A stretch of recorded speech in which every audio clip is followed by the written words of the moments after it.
بسم الله الرحمن الرحيم. السلام عليكم ورحمة الله وبركاته. கண்ணியமிக்க எல்லாம் அல்ல அல்லாஹ்வினுடையார்களே, நபிகள் நாயகம் ஸல்லல்லாஹு அலைஹி வஸல்லம் அவர்களுடைய வரலாற்றினை தொடர்ச்சியாக நாம் பார்த்து வருகிறோம். சென்ற தொடரில் அல்லாஹுடைய தூதரின் அந்த மதீனாவை நோக்கி வந்த அந்த பயணம் எப்படி இருந்தது, அதில் என்னென்ன துன்பங்களை நபிகள் நாயகம் அனுபவித்தார்கள் என்பது குறித்த செய்திகளை நாம் பார்த்தோம். ரசூலுல்லாஹ்வுடைய அந்த மதீனா என்ட்ரன்ஸ் எப்படி இருந்துச்சு, எந்த அளவுக்கு எதிர்பார்த்து கொண்டிருந்தார்கள் என்றெல்லாம் பார்த்தோம். அப்படி ரசூல் ஸல்லல்லாஹு அலைஹி வஸல்லம் அவர்களை ஆற தழுவி அந்த மக்கள் அரவணைத்து கூட்டு வரும் பொழுது அல்லாஹுடைய தூதர் அந்த குபா பள்ளிவாசலை கட்டி அமைக்கிறாங்க, அங்கே வணக்க வழிபாடு செய்கிறாங்க. ஒரு 14 நாட்கள் அங்கு தங்குறாங்க. நபிகள் நாயகம் ஸல்லல்லாஹு அலைஹி வஸல்லம் அவர்கள் அந்த குபா பள்ளிவாசலில் 14 நாட்கள் தங்கிவிட்டு பனு நஜ்ஜார் குலத்தார்கள் வர்றாங்க, ரசூலுல்லாஹ்வுடைய உறவினர்கள். எல்லாரும் ஆயுதத்தை வாட்களை தொங்க விட்டு கொண்டு ஒட்டகத்தில் கிளம்பி வர்றாங்க ரசூலுல்லாஹை பார்க்கறதுக்கு. பார்த்துட்டு அபூபக்கர் இருக்கிறாங்க, ரசூலுல்லாஹ் இருக்கிறாங்க. அவங்கள சுற்றி பாதுகாப்பு அரணாக ஒரு முக்கியமான ஆட்கள் வந்தால் சுற்றி பிளாக் கேட்ஸ் வருவாங்கள்ல, அந்த மாதிரி இந்த பனு நஜ்ஜார் குலத்தார்கள் ஆயுதம் ஏந்தி பாதுகாப்போடு அல்லாஹுடைய தூதரை அப்படி சுற்றி நின்று நபிகள் நாயகத்தை உள்ளே கூட்டு வராங்க மதீனாவுக்கு. இப்போ அல்லாஹுடைய தூதருடைய அந்த என்ட்ரன்ஸே பார்த்தீங்கன்னா ஒரு வீர தீரமான ஒரு என்ட்ரியை தான் அல்லாஹுடைய தூதர் மதீனாவுக்கு கொடுத்தாங்க. மதீனாவில் பலத்த வரவேற்பு, பல நாட்களாக எதிர்பார்த்து கொண்டிருந்தாங்க. சிறுவர்கள்லாம் அப்படி துள்ளி குதித்து விளையாடுறாங்க, முகமது வந்துட்டார். அபிசீனிய மக்கள் எல்லாம் வீர விளையாட்டு விளையாண்டுக்கிட்டு இருக்கிறாங்க, முகமது வர்றாரு அப்படின்னு சொல்லி வீர விளையாட்டு விளையாண்டுக்கிட்டு இருக்கிறாங்க.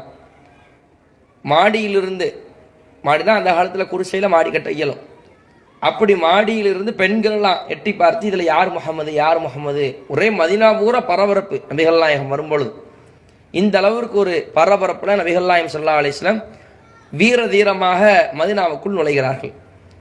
அப்படி அல்லாஹ்வுடைய தூதர் மதீனாவுக்குள்ள நுழைஞ்சதுக்கு அப்புறம், அல்லாஹ்வின் தூதர் ஸல்லல்லாஹு அலைஹி வஸல்லம் மதீனாவுக்கு நுழைஞ்சதுக்கு அப்புறம் ஒட்டகமே ஒரு இடத்துல அமருது. நபிகள் நாயகம் ஸல்லல்லாஹு அலைஹி வஸல்லம் சொல்றாங்க, அன்னைக்கு அந்த காலத்தில் இங்கே சில முஸ்லீம்கள் வணக்க வழிபாடு செஞ்சுக்கிட்டு இருந்தாங்க, இந்த ரசூலுல்லாஹ் வரக்கூடிய காலத்தில். இப்போ நபிகள் நாயகம் சொல்கிறாங்க, இதையே நம்ம என்ன செய்வோம், தொழுகும் இடமாக ஏற்படுத்திக் கொள்வோம். மஸ்ஜிது நபவி, நபியினுடைய மஸ்ஜிது நபவினா நபியை சார்ந்த பள்ளி, நபிக்குரிய பள்ளி அப்படின்னு அர்த்தம். நபிகள் நாயகம் தான் இதை கட்டுறதுனால, விலை கொடுத்து வாங்கினதுனால நபிகள் நாயகத்தை ஒட்டி இந்த பேர் வைக்கப்பட்டுருச்சு. அப்போ இந்த மஸ்ஜிது நபவியை ஒட்டகம் எங்கே அமருதோ அங்கே தேர்ந்தெடுத்துட்டாங்க. சரி, இந்த இடம் தான், இந்த இடத்த பள்ளிவாசல் கட்டிடுவோம், இது யார் இடம் போய் கேட்டுவாங்கன்னு சொல்கிறாங்க. ஆளை பார்த்தீங்கன்னா 2 இளைஞர்கள், சஹல் சுஹை. சஹல்னாலும் சுஹைனாலும் ஏறத்தால ஒரே அர்த்தம் தான், 2 இளைஞர்கள். உடனே 2 இளைஞர்களை கூட்டு வர சொல்கிறாங்க, அழைச்சிட்டுன்னு சொல்கிறாங்க, இதை நாங்கள் பள்ளிவாசல் ஆக்கலாம் முடிவு பண்ணிட்டோம், இந்த இடத்த தந்துருங்க, என்ன வேலை தர்றீங்கன்னு கேட்குறாங்க. அதுக்கு அந்த 2 சிறுவர்கள் சொல்கிறாங்க, பல் நஹ்பஹு லக்க யா ரசூலுல்லாஹ், அல்லாஹ்வுடைய தூதரே அன்பளிப்பாக தரோம், பள்ளிவாசலுக்குன்னு சொல்லிட்டீங்க, நீங்கள் கேட்டிருக்கிறீங்க, அன்பளிப்பாக இந்த இடத்தை உங்களுக்கு தருகிறோம். இதில் என்ன கவனிக்கணும்னா, இந்த 2 சிறுவர்களும் அனாதைகள். அனாதைகள்லாம் யாரும் இருக்க மாட்டாங்க, அரவணைப்பு அற்றவர்கள். ஆனாலும் தனக்கு இருக்கிற அந்த சொத்தை, தனக்கு இருக்கிற அந்த இடத்தை தன்னுடைய உலக தேவைக்காக வைத்து கொள்ளாமல் அல்லாஹ்வுடைய மார்க்கத்திற்காக, பள்ளிவாசலுக்காக நாங்கள் இலவசமாக தருகிறோம் என்று சொல்லி அந்த மக்கள் எடுத்து கொடுக்குறாங்க. ஆனால் அல்லாஹ்வுடைய தூதர் என்ன சொன்னாங்கன்னா, இல்லை இதை நான் விலை கொடுத்து தான் வாங்குவேன்னு சொல்லி நபிகள் நாயகம் விலை கொடுத்து வாங்கிட்டாங்க. எப்படி ஹிஜ்ரத் செய்யும் பொழுது அபூபக்கர் அவங்க ஒட்டகம் கொடுக்கும்போது விலை கொடுத்து வாங்கினாங்களோ, அந்த மாதிரி மஸ்ஜிது நபவியினுடைய இடம் இலவசமாக வாங்கின இடம் ஆயிரும்ல. இன்னைக்கு இலவசமாக கொடுத்த இடம்னு கொஞ்சம் ஏதோ கிழிக்கிற மாதிரி ஆயிடக்கூடாதுன்னு சொல்லி அல்லாஹ்வுடைய தூதர் விலை கொடுத்தே வாங்கிட்டாங்க. ரசூலுல்லாஹ் பணம் எவ்வளவு கொடுத்து அந்த இடத்த என்ன செஞ்சிட்டாங்க, அல்லாஹ்வுடைய தூதர் சொந்தமாக்கி பள்ளிவாசல் கட்ட ஆரம்பிச்சிட்டாங்க. கல் சுமக்கிறாங்க ரசூலுல்லாஹ், சஹாபாட்கள் கல் சுமக்கிறாங்க. முஹாஜிர்களும் அன்சாரிகளும் கல் சுமக்கிறாங்க. இதில் முஹாஜிர்கள் யாரு அன்சாரிகள் யாரும் ஒரு சின்ன விளக்கத்தை சொன்னா தான் உங்களுக்கு புரியும். ஏன்னா ஒவ்வொரு தடவை உள்ள போகும்போது விளக்கம் சொல்ல இயலாது. முஹாஜிர்னு சொல்லிடுவோம், அன்சாரின்னு சொல்லிடுவோம். மதினா வந்தனால முஹாஜிர்கள் யாருன்னு சொன்னீங்கன்னா, இந்த ஹிஜ்ரத்துன்னு சொல்கிறோம்ல, ஹாஜர், இந்த வார்த்தையிலிருந்து பிறந்த ஒன்று தான் முஹாஜிர். முஹாஜிர்னா ஹிஜ்ரத் செய்தவர்னு அர்த்தம். அதாவது நாடு துறந்து வந்தவர். யார் நாடு துறந்து வந்தா? மக்காவாசியா மதினாவாசியான்னு பார்த்தீங்கன்னா மக்காவாசி. அவங்க தான் நாடு துறந்து மதினாவுக்கு வந்தாங்க. அப்போ யார் மக்காவிலிருந்து நாடு துறந்து மதினாவுக்கு வந்தார்களோ அந்த மக்காவாசிக்கு பேர் முஹாஜிர்கள். அன்சாரிகள்னு சொல்லுவோம். அன்சாரிகள்லாம் யாரு? இந்த முஹாஜிர்களுக்கு உதவி செய்தவர்கள். அவங்க சொன்ன மாதிரி மதினாவாசி. இந்த முஹாஜிர்களுக்கு அன்சார்னா உதவி செய்யக்கூடியவர்கள் அர்த்தம். அல்லாவே அவங்களை அன்சார்னு சொல்றான். அதனாலே அவங்களுக்கு அன்சாரிகள் பேர். உதவி செஞ்சு அவங்களுக்கு பொருளாதாரத்தை கொடுத்து அவங்களை அரவணைச்சனால வரலாற்றில் இவர்கள் மதினாவை சார்ந்து அரவணைத்தவர்கள் அன்சாரிகள். மக்காவிலிருந்து ஹிஜ்ரத் செஞ்சு வந்தவர்கள் முஹாஜிர்கள். பின்னாடி நம்ம பயான்ல அப்படி தான் சொல்லுவோம். அப்போ அந்த அடிப்படையில் முஹாஜிர்களும் சரி அன்சாரிகளும் சரி, அதாவது மக்காவாசிகளும் மதினாவாசிகளும் சேர்ந்து கல் சுமந்து என்ன செய்யறாங்க? கஷ்டப்பட்டு பள்ளி வாசலை எழுப்புறாங்க, மஸ்ஜிது நபவியை. அந்த அன்னைக்கு வேலையாட்கள்லாம் கிடையாது. பள்ளிவாசல்லாம் ரசூலுல்லாஹி காலத்தில் அவங்க தான் கட்டுவாங்க. இன்னைக்கு நம்ம பணம் பிரிப்போம், அது கஷ்டம்தான். வீடு விட அலைஞ்சு பணம் பிரிச்சு என்ன செஞ்சிருவோம்? ஒரு வழியை இருந்தாங்க புடிங்கன்னு கொத்தனாரை பிடிச்சி ஒரு காண்டை பிடிச்சி விட்டு எல்லாரும் உட்காந்துரும், அவங்க கட்டிடுவாங்க. ரசூலுல்லாஹி காலத்தில் அப்படிலாம் கிடையாது. எல்லாமே அவங்க தான் பார்க்கணும். பணம் பிரிக்கணுமா, தங்கம் கட்டிகள் அந்த மாதிரி பிரிக்கணுமா, அவங்க தான் பிரிக்கணும். கல் தூக்கணுமா, அவங்க தான் தூக்கணும். சிமெண்ட் மாதிரி அந்த காலத்தில் என்ன கலவை பொருள் இருந்துச்சு, அதை கலக்கணுமா, அவங்க தான் செய்யணும். பேர்ச்ச மரங்கள் நம்ம போட்டிருக்கிறோம்ல, இந்த மாதிரி தான் பேர்ச்ச மரங்கள்லாம் போடுவாங்க, தூண்லாம் கிடையாது. அந்த பேர்ச்ச மரங்களாக அதான் அவங்க தான் வெட்டி செதுக்கி எல்லாமே அவங்க தான். பொருளை ஃபினான்ஷியலாகவும் சரி மேன் பவரும் சரி எல்லாமே அந்த அன்சாரிகளும் முஹாஜிர்களும் செஞ்சாங்க. அந்த பள்ளிவாசலை கட்டி அப்படி எழுப்பினார்கள். நபிகள் நாயகம் ஸல்லல்லாஹு அலைஹி வஸல்லம் கல் சுமந்து கொண்டிருக்கும் பொழுது ஒரு விதமான பிரார்த்தனை அல்லாஹ் இடத்துல கவி பாடி கேட்குறாங்க. அல்லாஹும்ம இன்னல் அஜ்ருல் ஆஹிரா. யா அல்லாஹ், நன்மை என்றால் அது மறுமைக்குரிய நன்மை தான் நன்மை. கூலினா அது மறுமையில் உள்ள கூலி தான் கூலி. ஃபர்ஹமில் அன்சார் ஒன் முஹாஜிர். அன்சாரிகளுக்கும் முஹாஜிர்களுக்கும் யா அல்லாஹ் நீ அருள் செய்வாயாக, அவர்களுக்கு நீ ரஹமத் செய்வாயாக என்று அல்லாஹ்வுடைய தூதர் பிரார்த்தனை செய்த வண்ணம் இந்த மஸ்ஜிது நபவியை அல்லாஹ்வுடைய தூதர் ஸல்லல்லாஹு அலைஹி வஸல்லம் அவர்கள் கட்டி எழுப்புகிறார்கள். இது புகாரில 3906 செய்தியாக பதிவு செய்யப்பட்டிருக்கிறது. பள்ளிவாசல் கட்டியாச்சு. பள்ளிவாசல் கட்டினதுக்கப்புறம் இப்போ இந்த மக்கால இருந்து நாடு துறந்து வந்துட்டாங்கல்ல, இவங்களுக்கு ஒரு போக்குடம் என்ன? வீடு கிடையாது, கொண்டாடி பிள்ளை கிடையாது, வியாபாரம் கிடையாது. மக்கா விட்டு வந்தாச்சு, சொந்த ஊரை விட்டு. இப்போ இவங்களை ஒரு செட்டப்பில் ஏற்படுத்தணுமே. சும்மா வந்துட்டு ரசூலா மட்டும் செட்டில் ஆகிட்டு இவங்களை நடு ரோட்டில் விட முடியாது. இவங்களையும் ஒரு செட்டப்பில் ஏற்படுத்தணும். உலகத்துக்கே முன்மாதிரியாக என்ன செய்கிறாங்கன்னா, இந்த மாதிரி வேறு இடத்திலிருந்து வந்தவர்களுக்கு எப்படி சகோதரத்துவத்தை கற்றுக் கொடுக்குறாங்க பாருங்க. இன்றைக்கி எவ்வளோ ரோஹிங்கியா முஸ்லீம்களாம் அடித்து துரத்தப்பட்டாங்க. எந்த நாடு கரம் கொடுத்துச்சு? இந்தியா கரம் கொடுத்துச்சா? நாங்கள் அரவணைக்கிறோன்னு சொன்னாங்களா? சவுதி கரம் கொடுத்துச்சு. நான் கேட்குறேன், சவுதி இஸ்லாமிய நாடு தானே, கரம் கொடுத்தார்களா? முஸ்லீம்கள்னு பார்த்தாங்களா? அந்த சவுதியில் தானே அல்லாஹ்வுடைய தூதர் இந்த சகோதரத்துவத்தை ஏற்படுத்தினாங்க. இன்னைக்கு அப்படி இருக்கிறாங்க. ஆனால் அல்லாஹ்வுடைய தூதர் தன்னோடு அவன் இஸ்லாமியன் தான் வரட்டப்பட்டான், ரோஹிங்கியாவில் உள்ளவன். இவர்களும் இஸ்லாமியர்கள் என்று தான் மக்கள் மதீனாவுக்கு வந்திருக்கிறாங்க. அல்லாஹ்வுடைய தூதர் உலகத்திற்கே மிகப்பெரிய ஒரு சகோதரத்துவத்தை அந்த நேரத்தில் கற்றுக் கொடுக்குறாங்க. மதீனாவாசிகளை அழைத்து மக்காவாசிகளையும் அழைத்து அல்லாஹ்வுடைய தூதர் அவங்க சொல்றாங்க, யாரிடத்துல 2 பேருக்கு உணவு இருக்கிறதோ ஒரு ஆளை 3ஆவதா சேர்த்துக்கோங்க. யாரிடத்தில் 3 பேருக்கு உணவு இருக்கிறதோ 4ஆவது ஒரு ஆள் சேர்த்துக்கோங்க. உங்களோடு இந்த மக்காவாசிகளையும் நீங்கள் சேர்த்து கொள்ளுங்கள். யார் சொல்றா? அல்லாஹ்வுடைய தூதர் ஸல்லல்லாஹு அலைஹி வஸல்லம் அவங்க அந்த நேரத்தில் சகோதரத்துவத்தை ஏற்படுத்துகிறார். என்ன மாதிரியான ஒரு சகோதரத்துவம் யோசிச்சு பாருங்க. ரசூலுல்லாவோடு வந்துட்டாங்க, எல்லாத்தையும் இழந்துட்டு இப்படி சகோதரத்துவத்தெல்லாம் ரசூலுல்லாஹ் ஏற்படுத்துவாங்களா அவங்க நினைக்கல.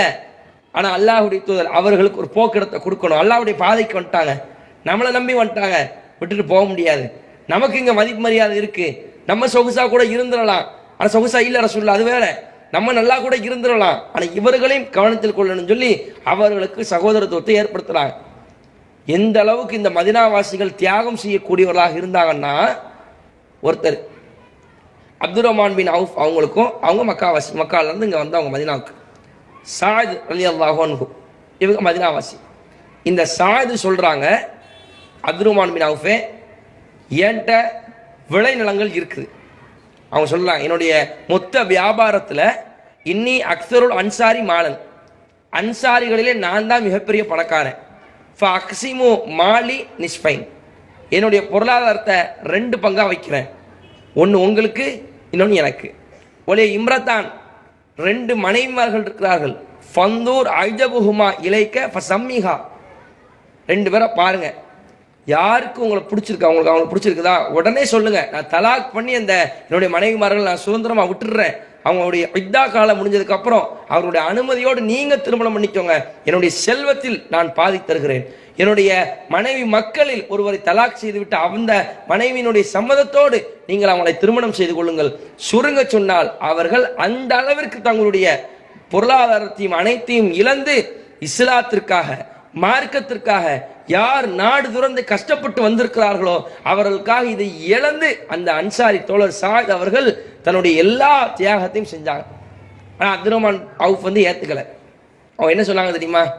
அதெல்லாம் எங்களுக்கு வேண்டாம், பாரக்கல்லாஹு லக்க ஃபி அஹ்லிக்க வ மாலிக்க, உங்கள் குடும்பத்தாருக்கும் உங்களுடைய பொருளாதாரத்திலையும் அல்லாஹ் அருள் வளத்தை செய்யட்டும். ஐன சூக்குக்கும், உங்களுடைய கடை வீதியை காட்டுங்க, உங்களுடைய வியாபார தளத்தை காட்டுங்க. ஆனால் காட்டுறாங்க, இங்கே வியாபாரம் செஞ்சு நான் பழச்சிக்கிறேன், அப்படிலாம் நீங்கள் தர வேண்டாம், உழைக்க அத்து போனவங்க இல்லை, நாங்கள் வியாபார ஸ்தலத்தை காட்டுங்க, நீங்கள் உழைச்சி கஷ்டப்பட்டு உண்டாக்கின சொத்து, அப்படி நீங்கள் பாதிலாம் தர வேண்டாம், நான் உழைத்து என்ன செஞ்சுக்கிறேன், அதில் சாப்பிட்டுக்கிறேன்னு சொல்லி அப்துல் ரஹ்மான் பின் அவுஃப் உழைத்து பெரிய ஆளாயிடுறாங்க. பிற்காலத்து ரசூலா கேட்குறாங்க, என்ன அப்துல் ரஹ்மான் பின் அவுஃபே ஒரு மாதிரி நறுமண வாடை வருது, சட்ட கலர்லாம் ஒரு மாதிரி மஞ்சளாக இருக்குது. அவங்க சொல்கிறாங்க, அல்லாஹ்வுடைய தூதரே நான் கல்யாணம் பண்ணிட்டேன் அப்படிங்கிறாங்க. கல்யாணம் பண்ணிட்டியா? என்னப்பா மா சுத்துவ, என்ன நீ மகர் கொடுத்தன்னு கேட்குறாங்க. அவங்க சொல்கிறாங்க, ஒரு பேர்ச்சம்பளத்தினுடைய கொட்டை அளவுக்கு தங்கம் கொடுத்தேன். எந்த அளவு ஒன்றுமே இல்லாமல் வந்தவர் வியாபாரம் செஞ்சு தன்னிறவாகி ஒரு மனைவியை காப்பாற்றுற அளவுக்கு அல்லாஹ்வுடைய தூதர் அவங்கள ஆக்கி வச்சிருக்கிறாங்கன்னா, கையேந்த விடாமல் சுயமரியாதையுடைய வாழ செய்வதற்காக அல்லாஹ்வுடைய தூதர் ஸல்லல்லாஹு அலைஹி வஸல்லம் அவங்களுக்கு ஒரு நிலையை ஏற்படுத்தி கொடுக்குறாங்க.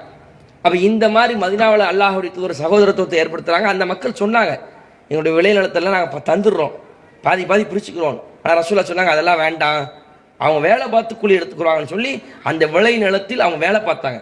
அந்த உழைப்பாளிகளுடைய உழைப்பு உணர்ந்தாங்க. அவங்க கஷ்டப்பட்டு உழைச்சது மதீனாவாசிகள், சும்மா இலவசமாக கொடுக்க வேண்டாம், உழைச்சி இவங்க சம்பாதிச்சுக்கிறோம்னு சொல்லி அந்த மக்காவாசிகள் உழைத்து என்ன செஞ்சாங்க, அதன் மூலம் சாப்பிடக்கூடியவர்களாக இருந்தார்கள். இப்படி அல்லாஹ்வுடைய தூதர் மிகப்பெரிய ஒரு சகோதரத்துவத்தை ஏற்படுத்துகிறாங்க. அடுத்து பார்த்தீங்கன்னா, சில பேரை சகோதரத்துவத்தில் ஏற்படுத்த முடியலை, ஆள் இல்லை. மதீனாவாசிகளை போதுமான அளவு தான் ஆள் இருக்கிறாங்க அரவணைக்கிறதுக்கு, நிறைய பேர் தேங்கி நிற்கிறாங்க. இவங்களுக்கு என்ன பேருனா அஸ்ஹாபு சுஃபான்னு சொல்லுவாங்க, திண்ணை தோழர்கள். ரசூலாவோடு ஏன் பேர் அப்படின்னா, ரசூலாவோடே அந்த பள்ளிவாசல் திண்ணையிலே இருப்பாங்க, மஸ்ஜித் நபவிலே கிடப்பாங்க, வீடுலாம் கிடையாது, ரொம்ப ஏழ்மையானவர்கள். அல்லாஹ் அக்பர். அவருடைய வரலாறுலாம் படிச்சிங்கன்னா கண்கள்லேருந்து கண்ணீர் வந்துடும். இன்னைக்கு நம்ம வாழ்கிற வாழ்க்கைலாம் எங்கேயோ இருக்குது. திண்ணை தோழர்களை கம்பேர் பண்ணும் பொழுது நமக்கு அல்லாஹ் செஞ்ச அருள் பன்மடங்கு மேலானது. அல்லாஹ் செய்த அருளுக்கு நம்ம அதிகமாக நன்றி கடன் செலுத்தணும். அந்த அளவுக்கு அல்லாஹ் நமக்கு இணைஞ்சிருக்கிறான், அருள் செஞ்சிருக்கிறான். நீங்கள் பாருங்கள் அந்த திண்ணை தோழர்களுடைய நிலைமையை. அபூ ஹுரைரா அவர் அதில் ஒரு ஆள், அவர் சொல்கிறாங்க, ராய்து சபீன மின் அஸ்ஹாபி சுஃபா, திண்ணை தோழர்களில் 70 நபர்களை நான் பார்த்திருக்கிறேன். 1 இல்லை 2 இல்லை, 70 நபர்களை நான் பார்த்திருக்கிறேன். மா மின்ஹும் ரஜுலுன் அலைஹி ரிதாவுன், ஒரு மேலாடை கூட இல்லாமல் இருப்பாங்க. 70 பேரும் மேலாடை இருக்காங்க. எந்த அளவுக்கு வறுமை! இம்மா இசாரும், ஒன்று ஒரே ஒரு வேட்டி இருக்கும் கீழாட, ஓ இம்மா கிசாவுன், அல்லது ஒரே ஒரு துணி இருக்கும், ஒன்று மேலே போட்டுக்கலாம் இல்லை கீழே போட்டுக்கலாம். இது அவங்க என்ன செய்வாங்கன்னா, அவங்களுடைய கழுத்துகளில் கட்டி இந்த கெண்டைக்கால் இருக்குல்ல அது வரை தொங்க விட்டுக்குறாங்க. வேட்டியாக உடுத்துனா மேலே தெரியும், மேலே ஃபுல்லாக கவர் பண்ணால் கீழே ஓரளவுக்கு நார்மலாக தான் வருங்கிறதுக்காக கழுத்தில் கட்டி, சட்டை மாதிரிலாம் அவங்களுக்கு போட ஆடை இல்லை, ஒரு துணி, ஒரே துணி, கஃன் துணி மாதிரி இருக்கும், அதை எடுத்து கழுத்தில் கட்டிக்கிடுவாங்க. கீழே உள்ளதை என்ன செஞ்சுக்குவாங்க, கெண்டை கால் வரைக்கும் இருக்கும். சில பேருக்கு அது கூட இருக்காதான், அதுக்கு மேலே தான் இருக்குமா. தொழுகும் பொழுது அந்த ஆடையை கரத்தில் பிடித்தவராக தொழுவார்களாம். என்ன காரணம் சொல்லும் பொழுது, குனிந்து நிமிரும் பொழுது எங்களுடைய ஆடை விலகி எங்களுடைய மறை உறுப்பு தெரிந்துவிடும் என்பதற்காக எங்களுடைய கரத்தால் அந்த ஆடையை பிடித்து கொண்டு நாங்கள் தொழுவோம் என்று அந்த திண்ணை தோழர்கள் பதிவு செய்யக்கூடிய அந்த செய்தி புகாரில் இடம்பெறுகிறது. இவ்வளவு பெரிய ஒரு கஷ்டம், இந்த கஷ்டத்தில் நம்ம அனுபவிச்சிருக்கோமா? என்னைக்காவது ட்ரெஸ் இல்லாமல் சட்டை இல்லாமல் சட்டையே இல்லைங்கிறவனுக்கு 10 சட்டை இருக்குதுங்க. என்னங்க புது ட்ரெஸ்ஸு எடுத்தீங்களா? என்ன ட்ரெஸ் எடுக்கணும், ரொம்ப கஷ்டமாக இருக்குது, 10 சட்டை தான் இருக்குது. கஷ்டமாக இருக்குது, 10 சட்டை இருக்குது. ஒரே ஒரு மேலாடை கூட இல்லாமல் இருந்தவர்கள் திண்ணை தோழர்கள். அல்லாஹ் அக்பர். அல்லாஹ் நம்மளை எங்கே தூக்கி வச்சிருக்கிறான் பாருங்க. இதுதான் சொன்ன, அல்லாஹ்வுக்கு நம்ம நன்றி செலுத்த கடமைப்பட்டிருக்கிறோம். இப்படி அவருடைய ஆடை முறை இப்படி இருந்துச்சு. உணவு முறையை பார்த்தீங்கன்னா அது ரொம்ப, நான் ஆரம்பத்தில் சொன்னோம்ல, அல்லாஹ்வுடைய தூதர் யாருக்கு 3 பேர் இடத்துல உணவு இருக்கோ 4ஆவதா இந்த திண்ணை தோழரை இணைத்துக் கொள்ளுங்கள், 4 பேருக்கு உணவு இருந்தா 5ஆவதா இந்த திண்ணை தோழரை நீங்கள் இணைத்துக் கொள்ளுங்கன்னு சொல்லி அல்லாஹ்வுடைய தூதர் இணைத்து விட்டார்கள். திண்ணை தோழர்ல ஒரு ஆளு அபூ ஹுரைரா. திண்ணை தோழர் நிலைமை தெரியும்ல, மக்கால இருந்து நாடு திறந்து வந்தாங்கன்னா எல்லாருக்குமே ரசூலுல்லாஹ் வசதி ஏற்படுத்தி கொடுக்கல, பாதி பேர் பள்ளியாசல இருந்தாங்க. ஒரு முறை அபூ ஹுரைரா அவங்க சொல்றாங்க, அவங்களும் திண்ணை தோழர் ஒரு ஆள், எனக்கு ரொம்ப பசிக்கும், பசி தாங்க முடியாது, வயத்தை தரையில் போட்டு அமுக்கிக்கிருவேன். அல்லாஹ் அக்பர். எவ்வளோ பசின்னு பாருங்க. இந்த பசியெல்லாம் உணர்ந்துக்குமா என்னைக்காது? நோம்புல கூட வந்திருக்க மாட்டோமே. சாப்பாடு இல்லை, பசியினால வயிற்றை தரையில் வைத்து நான் அழுத்தி கொண்டிருப்பேன். சில சமயத்தில் நான் என்னுடைய வயிற்றிலே கல்லை கட்டி கொண்டிருப்பேன். அபூ ஹுரைரா சொல்றாங்க, ஒரு முறை பசி தாங்கல, அபூ ஹுரைரா பள்ளிவாசலுடைய வாயிலில் அமர்ந்திருக்கிறார்கள். அபூபக்கர் அவர்கள் அங்கிருந்து வெளியேறி வருகிறார்கள். அபூபக்கர்கிட்ட கேட்கிறாங்க, இந்த வசனத்துக்கு விளக்கத்தை சொல்லுங்க. அபூ ஹுரைராக்கு விளக்கமா? ஹதீஸ் அறிவிச்சார் அவர் தான், அல்லாஹ்வுடைய தூதரோடு எப்பவும் இருக்கிறாள் அவங்க தான். சொல்லி பார்க்குறாங்க, இதை சொல்லித்தாங்களேங்கும் பொழுது சரியில்லை நம்ம கேட்போம்ல. ஒரு பெரிய ஒரு பேச்சாளர் இருக்காரு, நீங்க எனக்கு ஏதாவது குறிப்பிடுத்தாங்கன்னு சொன்னா அவன் ஏதோ ஒரு இதை வச்சு வேற ஏதோ நாடுறாருன்னு அர்த்தம். அவர் குறிப்பெடுக்கக்கூடியவர், நல்ல ஒரு பெயிண்டர்னு வச்சுக்கோங்க, பெரிய லெவலில் டிசைன்லாம் போட்டு அடிப்பார். இது எப்படி பெயிண்ட் அடிக்கணும்னு சொல்லித்தாங்கன்னா அப்போ அவர் வேற ஏதோ நாடுறாரு, இவருக்கு தெரியும் வேற ஏதோ நாடுறாருன்னு அர்த்தம். அந்த மாதிரி என்ன செய்யறாங்கன்னா இவங்களுக்கு எல்லாம் தெரியும். இருந்தாலும் இந்த வசனத்துக்கு விளக்கத்தை சொல்லுங்கன்னொன்னே அபூபக்கர் அவங்களுக்கு சொல்லிட்டு போயிடறாங்க. உமர் அவங்க வர்றாங்க. உமர் அவங்கள்ட்ட அதே மாதிரி கேட்குறாங்க. அதே மாதிரி உமர் அவர்கள் செஞ்சிடறாங்கன்னா விளக்கம் சொல்லிட்டு போயிடறாங்க. அடுத்து அபுல் காசிம் ரசூல் ஸல்லல்லாஹு அலைஹி வஸல்லம் வர்றாங்க. வந்த உடனேயே அல்லாஹ்வுடைய தூதர்கிட்ட கேட்குறாங்க, அல்லாஹ்வுடைய தூதர் இதுக்கு வழக்கம் என்ன? பார்த்தோன்னே ஃபதபஸ்ஸம ஹீன ராணி, என்னைய பார்த்த உடனே அல்லாஹ்வுடைய தூதர் அப்படி சிரிக்கிறாங்க. சிரிச்சு சொன்னாங்க, அவங்க சொல்றாங்க, அபூ ஹுரைரா வ அரஃப மாஃபி நஃப்ஸி வ மாஃபி வஜ்ஹி, என்னுடைய உள்ளத்தில் என்ன இருக்கிறது, என்னுடைய பசி வாட்ட முகத்தில் தெரிந்ததை இந்த தூதர் முகமது அவர்கள் உணர்ந்து கொண்டு சொன்னார்கள், யா அபாஹிர், அபூ ஹுரைராவே சொல்றாங்க. அபூ ஹுரைரா லப்பைக யா ரசூலுல்லாஹ், அல்லாஹ்வுடைய தூதரை சொல்லுங்க அப்படிங்கிறாங்க. இலஹக், என்னை பின்தொடர்ந்து வா.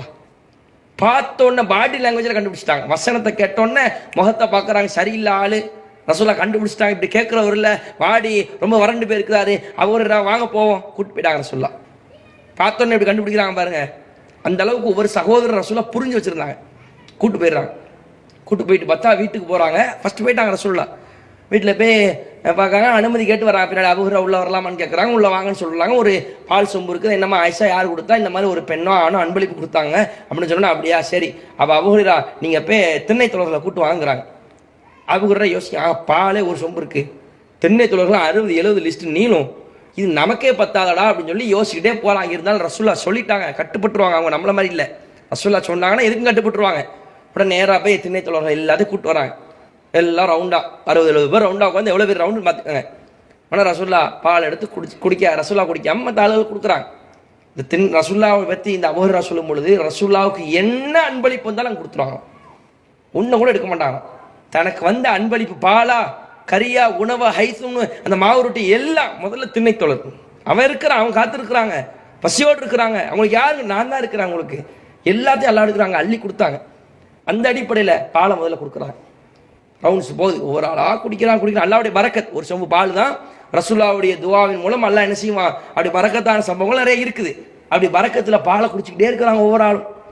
கடைசி பார்த்தீங்கன்னா சொம்பு அபூ ஹுரைரா அவங்க கைக்கு வருது. அபூ ஹுரைரா கைக்கு வந்தோடனே நபிகள் நாயகம் ஸல்லல்லாஹு அலைஹி வஸல்லம் சொல்கிறாங்க, அபாஹிர், அபூ ஹுரைராவே. உடனே அவங்க சொல்கிறாங்க, லப்பைக யா ரசூலுல்லாஹ், சொல்லுங்க அல்லாஹ்வுடைய தூதரே, பக்கீத்து அன வ அன்த, நீங்களும் நானும் தான் மிச்சம் அப்படிங்கிறாங்க ரசூலுல்லாஹ். ஆமாம், கரெக்டாக தான் சொன்னீங்க. சரி ரைட், உட்காருங்க, வஷ்ரப், குடிங்க, பாலை குடிங்கிறாங்க. அபூ ஹுரைரா குடிக்கிறாங்க. திருப்பி கொஞ்சம் சம்ப குடிச்சு முடிச்சுட்டு எடுக்கிறாங்க. குடிங்க இஷ்ரப் இஷ்ரப்னு சொல்லிகிட்டே இருக்கிறாங்க. குடிச்சுக்கிட்டே இருங்கன்னு சொன்னோன்னே ஒரு கட்டத்துக்கு மேலே அபூ ஹுரைரா சொல்கிறாங்க, லா வல்லதி பாசக பில்ஹக், உங்களை சத்தியத்தோடு அனுப்பிய அல்லாஹின் மீது ஆணையிட்டு சொல்கிறேன், மா அஜீது லஹு மஸ்லக்கன், ஒரு பிட்டு இடம் வயிற்றுல கிடையாது, ஃபுல்லா ஆயிடுச்சு, இதுக்கு மேல என்னால குடிக்க முடியாதுங்கிறாங்க. அதுக்கப்புறம் அல்லாஹுடைய தூதர் வாங்கி அல்லாஹுடைய தூதர் அதை குடிக்கிறாங்க, அல்லாஹவை புகழ்கிறார்கள். எதுக்கு இந்த சம்பவத்தை சொல்றோம்? யோசிச்சு பாருங்க, எவ்வளவு கஷ்டப்பட்டாங்க உணவுக்காக. பால், ஒரு சொம்பு பால் இல்லாமல் அபூ ஹுரைரா போன்ற தோழர்கள் தன்னுடைய வயிறை தரையில் வைத்து நசுக்கி அழுத்தி அமுக்கி படுத்து பசியை கட்டுப்படுத்துகிறார்கள் என்றால் எந்த அளவுக்கு அவர்கள் தியாகம் செஞ்சிருக்காங்கிறத பார்க்கிறோம். அல்லாஹ்வுடைய தூதர் எந்த அளவுக்கு வாரி கொடுத்திருக்கிறாங்கன்னு பார்க்கிறோம். கஞ்சப்படலை, அல்லாஹ்வுடைய பாதைக்காக வந்திருக்கிறாங்க, நான் கொடுக்குறேன்னு சொல்லி அல்லாஹ்வுடைய தூதர் வாரி கொடுத்த அந்த செய்தியை நம்ம பார்க்கிறோம். அடுத்து பார்த்தீங்கன்னா, குறைஷிகள் மக்கால சும்மா இருக்க மாட்டான். இவங்க மதினால வந்து மதினா மக்கள் ஆதரவு கொடுத்தோன்னே குறைஷிகளுக்கு உறுத்திக்கிட்டே இருக்கு, என்னமாவது பண்ணணும்ல, அது எப்படி சரியாகும்னு சொல்லி வர்றவன்ட்டுலாம் வம்புழுக்கிற மாதிரி வேலையை பார்க்குறாங்க. அதில் சாத் என்ற ஒரு நபித்தோழர் என்ன செய்கிறாங்கன்னா, நபிகள் நாயகம் ஸல்லல்லாஹு அலைஹி வஸல்லம் அவங்க மதினால இருக்கிறாங்க, இவங்க ஹஜ்ஜி செய்வதற்காக மக்காவுக்கு வர்றாங்க. இந்த நபித்தோழர் என்ன செய்கிறாரு, ஹஜ்ஜி செய்வதற்காக மக்காவை நோக்கி வர்றாங்க. உமையா அப்படிங்கிற ஒரு ஃப்ரெண்டு உண்டு, சாதுக்கு உமையா ஃப்ரெண்டு. உமையா யாருன்னு பார்த்தீங்கன்னா காஃபிர் ஒரு தலைவர், ஆனாலும் ஃப்ரெண்டுனால என்ன செய்வார்னா, உமையா மக்காலேருந்து மதினாவுக்கு வந்தால் சாது தன்னுடைய வீட்டில் தங்க வைப்பார், சாது மதினாலேருந்து மக்கா போனால் உமையா தன்னுடைய வீட்டில் தங்க வைப்பார். இப்போ சாது மதினாலேருந்து மக்காவுக்கு போகிறாங்க, யார் தங்க வைப்பா? உமையா தான் தங்க வைப்பாங்க. உமையாவோட வீட்டை தங்கியிருக்கிறாங்க. தங்கிட்டு உமையாட கேட்குறாங்க, எந்த நேரம் ஹஜ்ஜி செய்யறதுக்கு உம்ரா செய்யறதுக்கு சரியாக இருக்கும், கூட்டம் இல்லாத நேரம் எதுன்னு சொன்னோன்னே ஒரு நண்பகல் நேரத்தை சொல்கிறாங்க. அந்த நண்பகல் நேரத்தில் என்ன செய்கிறாங்கன்னா, 2 பேரும் தவாப் செய்யறதுக்காண்டி போகிறாங்க. பார்த்தா அபூஜஹல் வந்துட்டான். சைத்தா மாதிரி யாரை பார்க்கக்கூடாது நினைப்பா அவன் வருவான்ல, அந்த மாதிரி அபூஜஹல் கரெக்டாக வந்துட்டான். வந்தவனு கேட்குறான், மன் ஹாதா மாக்க, உமையாட்ட கேட்குறான், யார் உன்னோட இருக்கிறது யார் அப்படின்னு கேட்குறான். ஹாதா சாது, இவர் தான் சாதுப்பா அப்படின்னு சொன்னோன்னே அபூஜஹல் கேட்குறான், என்ன தைரியம், அலா அராக்க தத்தூஃபு பி மக்கா ஆமினன், பாதுகாப்பா நீ வந்து மக்கால வந்து நீ தவாப் செஞ்சுக்கிட்டு இருக்கிற, எங்களுக்கு எதிராக போய் மதினால இருந்துக்கிட்டு மக்கால இருந்து வந்தவன் நீ அரவணைச்சு கொடுத்துக்கிட்டு அவங்களுக்கு நீ உதவி செஞ்சுட்டு அவங்கள உட்கார வச்சுக்கிட்டு முகமது ஆதரவு கொடுத்துட்டு தைரியமா வந்து நீ மக்கால சுத்திக்கிட்டு இருக்கிறன அப்படின்னு கேட்குறான்.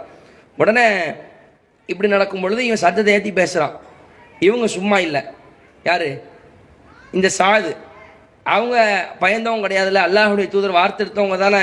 அபூஜஹல் மிரட்டவும் செய்கிறான், நீ தைரியமா வந்து சுத்திட்டா இருக்கிற, மா ரஜகத்தை இல்ல அஹலிக்க சாலிமன், நிம்மதியாக அவன் குடும்பத்தார்ட்ட போக மாட்டேன், உண்மையா இருக்கிறாரு எங்கள் ஊருக்காரரு, அதனால விடுறேன், நீ மட்டும் அவனை தனியாக வந்திருந்த நீ குடும்பம் நல்லா போய் நீ சேர்ந்துருக்க மாட்ட அப்படின்னு இங்கேருந்து அபூஜஹல் சொல்கிறான்.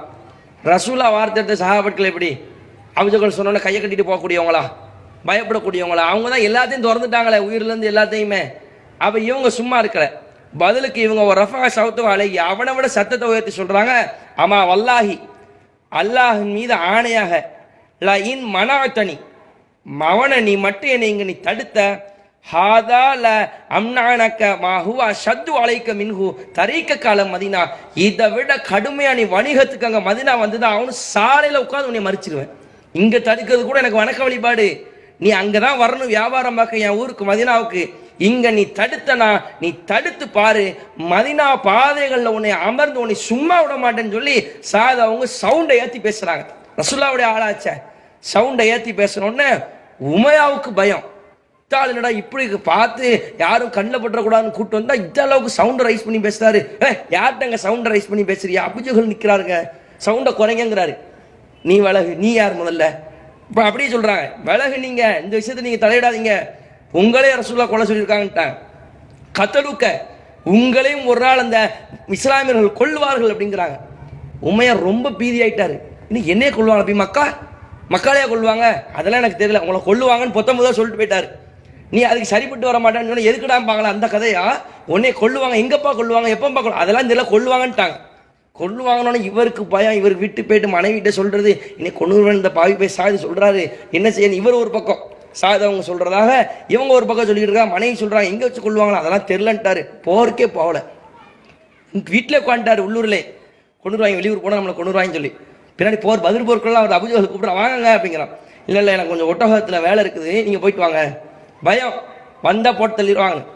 ஏன்னா ரசூலுல்லாஹ் வார்த்தை எடுத்து சஹாபாக்கள் இன்னைக்கு தான் வீரம்லாம் குறைஞ்சிருச்சு, நீங்கள் ஒரு காய்ச்சி சட்டையை பார்த்தா நம்மள்ட்ட வீரம் நிற்க மாட்டேங்க, ஒரு போராட்டம் போகிறோம், ஒரு ஆர்ப்பாட்டம் போகிறோம், ஒரு முற்றுகைன்னு வைங்க, எத்தனை பேர் பிள்ளைகளை அனுப்பிச்சி விட்றியா? ஒரு காக்கி சட்டை, ஒரு எஃப்ஐஆர், இதை பார்த்தா அன்றைக்கி நமக்கு நிற்க முடியுதா? உடனே நடுங்கிடும், ஆஹா குடும்பம் குட்டி இருக்குது, பணம் சம்பாதிக்கணும், இப்படி சகாப்பட்டு அவனை வீர தீர மக்கள் உலகத்தையும் நாடையும் மனைவி எல்லாவற்றையும் திறந்து விட்டு அல்லாஹ்வுடைய தூதருக்காக மார்க்கத்திற்காக களத்தில் நின்றவர்கள். உயிர் உயிர் எதுவுமே அவர்களுக்கு கண்ணும் நிற்காது, தூதர் சொன்னா உடனே செய்வாங்க. அதனாலதான் அவ்வளவு உறுதியாக அந்த சஹாபாக்கள் சாயத் அவர்களுடைய அந்த கொள்கை உறுதியை நம்ம பார்க்கிறோம். அத்தோடு இந்த குறைஷிகளுடைய அந்த துன்புறுத்தக்கூடிய எப்படி சண்டை இருக்கிறாங்க பாருங்க. அரவணைச்சதுனால மதினாவாசிகள்ட்ட சண்டை இருக்கிறாங்க. இது ஒரு புறம். அடுத்து என்ன செய்யறாங்கன்னா, மதினாவாசிகள் எல்லாம் எச்சரிக்கையா இருக்கிறாங்க. எப்பனாலும் இந்த மக்காவாசிகள் நம்ம வந்து அடிக்க வந்துருவான், ஆயுதத்தெல்லாம் தயார் பண்ணிட்டு தான் படுக்கிறாங்க. எப்போ தூங்குனாலும் எப்போ இருந்தாலும் ஆயுதங்களோடு தயாரோடு இருக்க. ஏன்னா இவன் கொலவெறியோடு இருக்கிறான், எப்பனாலும் வந்து அடிச்சு போடுவான். அதனால ஆயுதத்தோடு என்ன செய்யறாங்க, இவங்க ஒரு பக்கம் பாதுகாப்பாகவும் இருக்கிறாங்க. ஒரு முறை நபிகள் நாயகம் ஸல்லல்லாஹு அலைஹி வஸல்லம் அவங்களுக்கும் பாதுகாப்பு தேவைப்படும்ல, அல்லாஹ்வுடைய தூதர் ஸல்லல்லாஹு அலைஹி வஸல்லம் திடீர்னு நைட்டு முழிக்கிறாங்க. முழிச்ச உடனே நபிகள் நாயகம் என்ன பாதுகாப்பதுக்கு யார் இருக்கிறான்னு கேட்குறாங்க. உடனே திடீர்னு ஒரு ஆயுத சத்தம் கேட்குது. துப்பாக்கிலாம் கொண்டு வந்து சத்தம் கேட்கணும், அந்த மாதிரி வாள் கொண்டு வர்ற மாதிரி ஒரு சத்தம் கேட்குது. நபிகள் நாயகம் ஸல்லல்லாஹு அலைஹி வஸல்லம் யாருங்க நீங்கள் அப்படின்னு கேட்குறாங்க. நான் தான் சாயித் பின் அபி வக்காஸ், அல்லாஹ்வுடைய தூதரே தூங்குங்க, நான் உங்களை பாதுகாத்துக்கிறேன், யாரும் உங்களை டச் பண்ண முடியாது. அடுத்து அந்த சாயித் பின் அபி வக்காஸ் அந்த ஹதீஸ் அறிவிக்கிறாங்க. முஸ்லீம் 4786 செய்தியாக வருது. நான் வந்ததுக்கு பிறகு நபிகள் நாயகத்துடைய குரட்டை சத்தத்தை கேட்டேன். அந்த அளவுக்கு ரசூலா நிம்மதியாக தூங்குனாங்க. அந்த அளவுக்கு இவங்க பாதுகாப்பான ஒரு அரணாவும் யார் இருந்தா, இந்த சாயித் பின் அபி வக்காஸ் இருந்த ஒரு செய்தி நம்ம பார்க்குறோம். ரசூலாவுக்கு பாதுகாப்பாக இருந்தாங்க. பிற்காலத்தில் அல்லாஹ் சொல்லிட்டான், வல்லாஹு யஸிமுக மினன் நாஸ், மக்களிடமிருந்து முகமதே உம்மை அல்லாஹ் காப்பாற்றுவான் என்று சொன்ன உடனே இந்த பாதுகாப்புலாம் போயிடுச்சு. இவன் என்ன இசட் பிரிவு இந்த பிரிவுங்கிற பாதுகாப்பு மாதிரியா? அல்லாஹ் பாதுகாப்பு மனுஷங்கள் இருந்து கொடுப்பேன்னு சொல்லிட்டா ஒரு ஆள் ரசூலா தொட முடியாது. அப்ப அல்லாஹ் நான் உங்களுக்கு பாதுகாப்பு தருகிறேன் என்று சொன்ன உடனே ரசூல்லாவுடைய இந்த பாதுகாப்பு வளையம்லாம் போயிடுச்சு. ரசூல்லா சிங்கிளாவே சுத்த ஆரம்பிச்சிட்டாங்க. ஏன்னா அல்லாஹ் ரப்புல் ஆலமீன் பொறுப்பேற்றுட்டானே. அந்த அடிப்படையில் அந்த பாதுகாப்பு வளையங்கள் பிரிக்கப்படுது. அடுத்து பார்த்தீங்கன்னா மிக முக்கியமானது, அல்லாஹ்வுடைய தூதர் மதீனாவுக்கு வந்தோடனே கிபிலா மாற்றம் ஏற்பட்டுச்சு. மக்கால தான் தொழுதுகிட்டு இருப்போம், பைத்துல் முக்தஸ் பாலஸ்தீனத்தில் உள்ள அந்த பள்ளியை பார்த்து வணக்க வழிபாடு செய்ய ஆரம்பிச்சிட்டாங்க. அல்லாஹ்வுடைய கட்டளைக்கு நாங்க யூதர்களும் அங்கே நோக்கி தான் செய்வான். அப்போ யூதர்களுக்கு ஒத்தா போகுது. இதில் நிறைய நயவஞ்சகம் இருக்கிறான். பார்த்து நாங்களும் அங்கே தான் தொழுகிறோம், நாங்களும் தான் கிபிலா வச்சிருக்கிறோம் சொல்லி நயவஞ்சகனும் உள்ள கலந்துருக்கிறான். இப்படி இருக்கும்போது ரசூலாவுக்கு மனசே கேட்கல.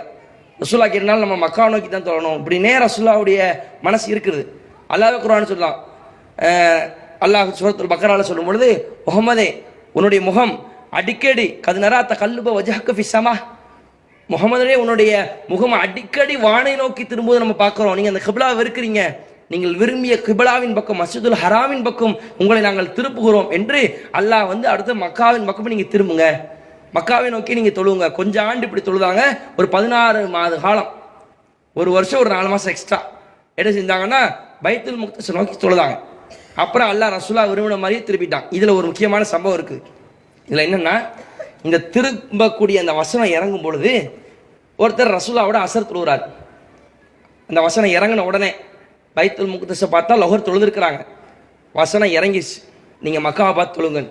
உடனே அசர் என்ன செய்கிறாங்க, மக்காவை நோக்கி காபத்துல்லாவை நோக்கி தொழுகிறாங்க. தொழுத ஒரு ஆள் என்ன செய்கிறாருன்னா அப்படியே வேற ஒரு ஊருக்கு வர ரசூலாவோட தொழுதுட்டு, இங்கே வேற ஒரு கூட்டத்தை பார்த்தீங்கன்னா அவங்க என்ன செஞ்சுக்கிட்டு இருக்கிறாங்கன்னா பைத்துல் முக்தஸை பார்த்து தொழுதுகிட்டு இருக்கிறாங்க. சட்டம் தெரியலை, இன்னைக்குனா உடனே தெரிஞ்சிடும். அன்னைக்கு அப்படி கிடையாது, யாராவது வந்து தூதுக்குழு சொன்னா தானே உண்டு. அவங்க பைத்துல் முக்தஸை பார்த்து தொழுதுகிட்டு இருக்கிறாங்க. தொழுதுகிட்டு ருக்குல இருக்கிறாங்க. இவர் ஒரே ஒரு இதைத்தான் சொல்றாரு, அஷ்ஹது பில்லாஹி, அல்லாஹ்வை கொண்டு நான் சாட்சியம் சொல்கிறேன், லக்கது சல்லைத்து மா ரசூல் ஸல்லல்லாஹு அலைஹி வஸல்லம் கிபில மக்கா, நபிகள் நாயகம் ஸல்லல்லாஹு அலைஹி வஸல்லம் அவர்களுடன் மக்காவை கிபிலாவை வைத்து நான் தொழுது விட்டு வந்திருக்கிறேன் சொன்னேன். ஃபதாரு கமா ஹுவ கிபிலல் பைத், ருக்குவில் இருந்தவர்கள் அப்படியே இந்த வார்த்தையை கேட்ட உடனே சுற்றி பைத்துல் முக்தஸை தாண்டி காபத்துல்லாவை நோக்கி தன்னுடைய கிபிலா திசையாக ஏற்படுத்தி கொண்டார்கள். இங்க நம்ம பார்க்கிறோம், அவங்க ஒரு செயலை செய்கிறாங்க, அல்லாஹ்வுடைய தூதர் அதற்கு மாற்றமாக அந்த சட்டம் மாற்றப்பட்டு விட்டது என்று சொன்ன உடனே இந்த சகாபாக்களுடைய அந்த கட்டுப்படுதலை பாருங்க. ருக்குல இருக்கும் பொழுது சட்டம் மாற்றப்பட்டுருச்சு. ரசூலுல்லாஹ் அவர் சொல்ல லக்கது வல்லாஹி சல்லைத்து மா ரசூல் ஸல்லல்லாஹு அலைஹி வஸல்லம் பில் கிபில மக்கா, மக்காவை கிப்லாவை கொண்டு நான் ரசூலாவோடு தொழுதுட்டு வந்திருக்கிறேன்னு சொன்ன உடனே ஆஹா சட்டம் மாறிவிட்டது, தூதர் சொல்லிவிட்டார், இனிமேல் நம்ம இங்க தொழக்கூடாதுன்னு தொழுது கொண்டிருக்கும் பொழுது அப்படியே ஃபத்தாரு அவர்கள் சுற்றுறார்கள் என்றால் அல்லாஹ்வுடைய தூதருக்கு எவ்வளவு கட்டுப்படுறாங்க. நீங்க அப்படி நம்மளாம் கட்டுப்படுறோமா? நம்ம கட்டுப்படுதல் அப்படி இருக்குதா? சிந்திச்சு பார்த்துக்கோங்க. இந்த அளவுக்கு சஹாபாக்களுடைய வாழ்க்கை இப்படி போய்கிட்டு இருக்கு. ஒரு பக்கம் இவன் அச்சுறுத்துறான், ரசூல்லா ஒரு பக்கம் எச்சரிக்கையா இருக்கிறாங்க, மதீனாவுல நல்ல வரவேற்பா இருக்குது, முஹாஜிர்கள்லாம் வேலை செஞ்சு உழைச்சிக்கிட்டு இருக்கிறாங்க, மதீனாவாசிகள் நிம்மதியா இருக்கிறாங்க, எப்போ போர் வரும்னு ஒரு அபாயமாவே இருக்குது. அஸ்ஹாபு சுஃபா திண்ணை தோழர்கள் வறுமையில ரொம்ப கஷ்டத்தில் இருக்கிறாங்க, உணவு வந்தால் ரசூல்லா அவங்களுக்கு கொடுக்கக்கூடியவங்களா இருக்கிறாங்க. இந்த மாதிரி மதீனாவுல இருந்து யாராவது மக்காவுக்கு போனா குறைஷிகளை அச்சுறுத்திக்கிட்டு இருக்கிறான், கிப்லா மாற்றம் வர ஏற்பட்டுருச்சு. இதெல்லாம் நடந்து இப்படி போய்கிட்டு இருக்கும் பொழுதுதான் அடுத்த கட்டம் என்ன? போர். பத்ர் போர் வருவதற்கு மிக முக்கியமான ஒரு விஷயமாக அடுத்த தொடரில் நம்ம பார்ப்போம்.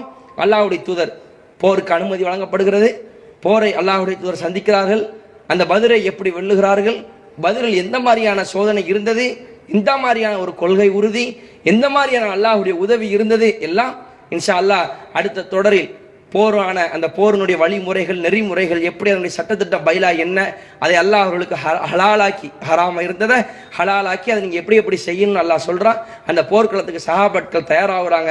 அதில் நிறைய சுவாரஸ்யமான வீரதீர சம்பவங்கள்லாம் இருக்கிறது. இன்ஷா அல்லாஹ் அடுத்த தொடரில் சந்திப்போம் என்று கூறி இந்த தொடரை நிறைவு செய்கிறோம். அஸ்ஸலாமு அலைக்கும் வரஹ்மத்துல்லாஹி வபரகாத்துஹு.